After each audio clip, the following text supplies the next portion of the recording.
Direttamente dalle mani del re di Svezia Carlo Gustavo, il professore Andrea Rinaldo dell'Università di Padova ha ricevuto il premio Nobel dell'acqua, il prestigioso riconoscimento assegnatogli lo scorso marzo. La cerimonia si è svolta ieri nella Sala d'Oro della City Hall di Stoccolma. Nel suo discorso Rinaldo sottolinea ancora una volta come l'acqua sia una risorsa che non deve essere mai data per scontata. Il clima sta cambiando e lo sta facendo molto rapidamente e dobbiamo farlo anche noi, cioè dobbiamo renderci conto che certo non abbiamo possibilità di influire sulla vera risoluzione dei problemi, perché di scala planetaria la mitigazione vera, cioè la riduzione delle cause non lo possiamo fare, ma possiamo tutti fare qualcosa, no? Da risparmiare l'acqua, possiamo fare collegialmente, usarla meglio e prepararci al fatto che questi eventi orribili che vediamo sono una conseguenza diretta del riscaldamento climatico, del riscaldamento dell'atmosfera. Insomma. Qualcuno ancora, ho sentito il Ministro della Repubblica dire che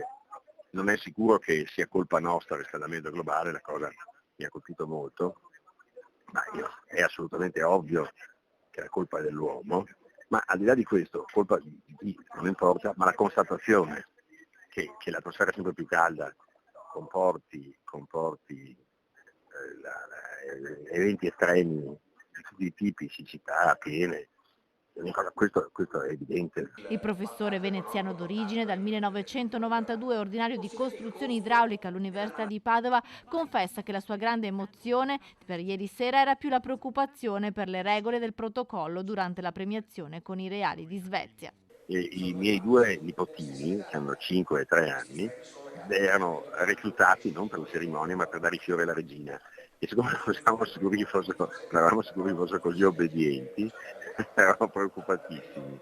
La prima emozione è che non facessero disastri i nostri nipoti. Poi la cerimonia è stata incredibile, bellissima proprio.